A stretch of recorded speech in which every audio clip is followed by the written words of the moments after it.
বাটা মাছের ঝাল আপনারা বিভিন্নভাবেই বাড়িতে বানান, তবে এভাবে একবার বাড়িতে বানিয়ে দেখবেন, খুব সহজে আর একদম অল্প মশলায় রান্নাটা করেছি। তবে দেখুন এর স্বাদটা কিন্তু কোনো অংশে কম নয়। কী করে রান্নাটা করলাম সম্পূর্ণ ভিডিওটি দেখুন, আশা করছি আপনাদের ভালো লাগবে। সঙ্গে থাকুন, দেখতে থাকুন।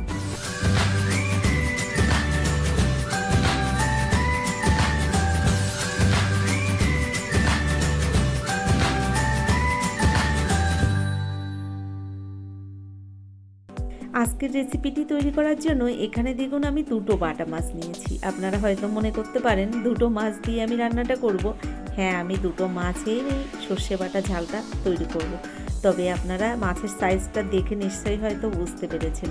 মাছটাকে কেটে নেওয়ার পরে ভালো করে পরিষ্কার করে ধুয়ে নিয়েছি। এবার দেখুন লবণ হলুদটা মাখিয়ে নিচ্ছি।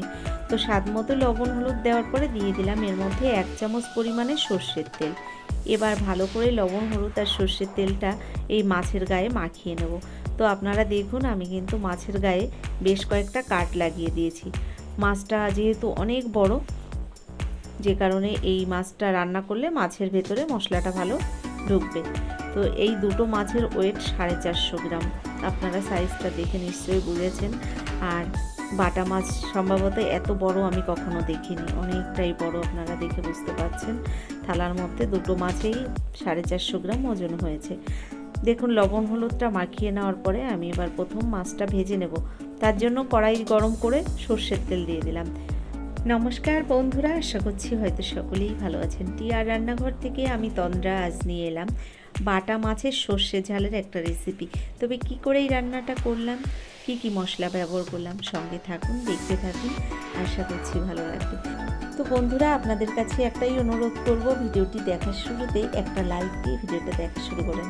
আমি তো সব বন্ধুদের পরিবারে গিয়ে প্রথম লাইকটা দিয়েই ভিডিওটা দেখা শুরু করি।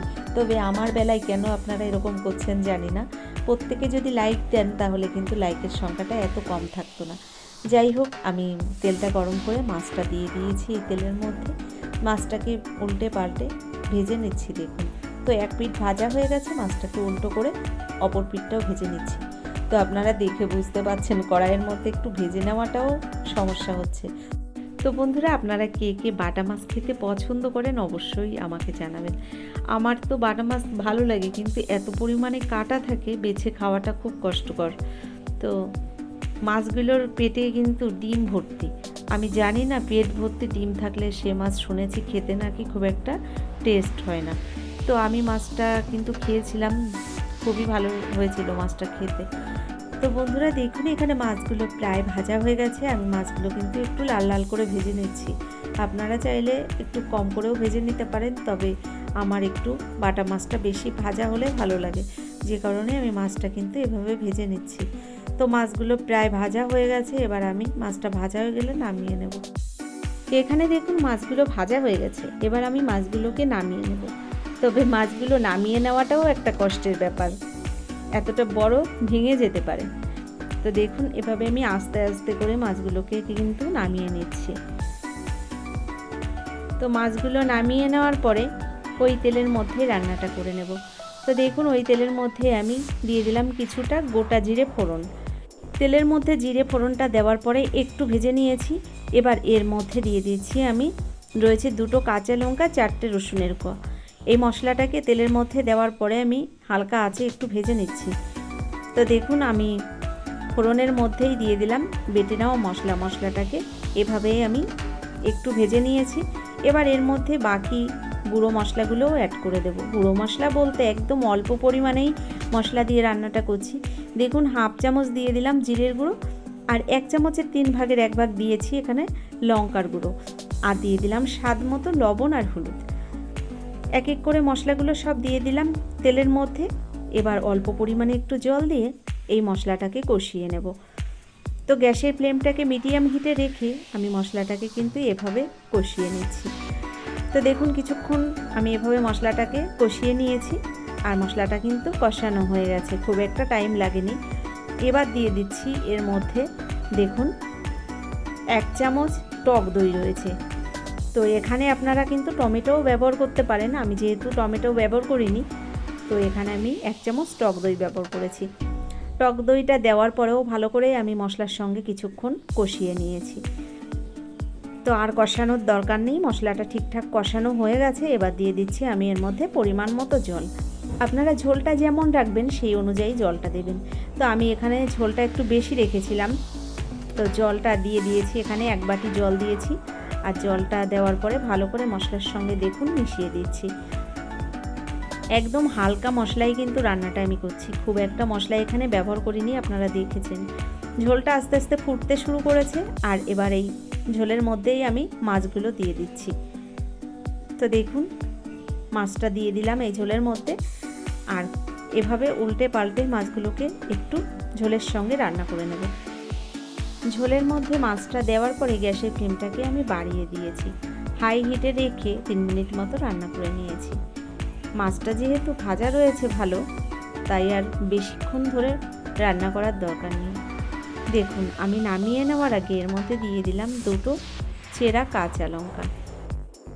চেরা কাঁচা লঙ্কাটা দেওয়ার পরে এবার যে মূল মশলাটা আমি এই রান্নায় ব্যবহার করব সেটাই দিয়ে দেব। যেহেতু আমি এখানে সর্ষে বাটা ঝাল করছি, সর্ষেটা তো অবশ্যই দিতে হবে। তো এখানে দেখুন আমি সর্ষে কিভাবে গুঁড়ো করে রেখে দিই। এখানে কিন্তু রয়েছে সর্ষে পোস্ত একসঙ্গে গুঁড়ো করা। তো আমি সর্ষে পোস্ত একসঙ্গে ভালো করে পরিষ্কার করে বেছে ধুয়ে নিয়ে সেটাকে রোদ্রে শুকিয়ে এভাবে গুঁড়ো বানিয়ে রেখে দিই ফ্রিজের মধ্যে। তো বন্ধুরা আমি শুধু সর্ষে পোস্ত গুঁড়ো নয়, আমি যে মশলাগুলো ব্যবহার করি গুঁড়ো মশলা, প্রত্যেকটা মশলাই কিন্তু আমি এভাবে বাড়িতেই বানিয়ে নিই, আর সেই মশলাটাই কিন্তু রান্নায় ব্যবহার করি।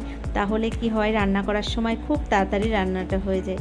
প্রত্যেকটা মশলা আমি বাড়িতে তৈরি করে ফ্রিজের মধ্যে রেখে দিই, তাহলে কিন্তু 2 থেকে 3 মাস মশলা এভাবে ব্যবহার করা যায়, কোনো রকম নষ্ট হয় না। তো এখানে আমি 1.5 চামচ পরিমাণে সর্ষে পোস্ত গুঁড়ো দিয়েছিলাম। তারপর ভালো করে মশলাটাকে একটু মিশিয়ে দিলাম ঝোলের মধ্যে। তারপরে দিয়ে দিয়েছি দেখুন কিছুটা ধনেপাতা কুচি। এবার আমি গ্যাসটা বন্ধ করে ঢাকনা দিয়ে 2 থেকে 3 মিনিট স্টিমে রেখে দেব। তারপর আবার ফিরে আসছি, আপনাদের দেখাচ্ছি কেমন হলো রান্নাটা। দেখুন আমি গ্যাসটা বন্ধ করে দিয়েছি, ঢাকনা বন্ধ করে রেখে দেব 2 থেকে 3 মিনিট। তো দেখুন আমি 2 থেকে 3 মিনিট বাদে চলে এসেছি, আর এই মাছের ঝালটা কিন্তু দেখতে এরকমই হয়েছিল। তো বন্ধুরা কেমন লাগলো আমার এই সর্ষে পোস্ত দিয়ে মাছের ঝালটা, অবশ্যই সেটা লিখে জানাবেন। যদি আমার এই রেসিপিটি আপনাদের ভালো লেগে থাকে অবশ্যই আমার ভিডিওটি দেখার পরে একটা লাইক দিয়ে চ্যানেলটিকে এখনও যারা সাবস্ক্রাইব করেননি অবশ্যই আমার চ্যানেলটিকে সাবস্ক্রাইব করে আমার ভিডিওর পাশে থাকা বেল আইকনটি ক্লিক করে নোটিফিকেশানটা অল করে দেবেন।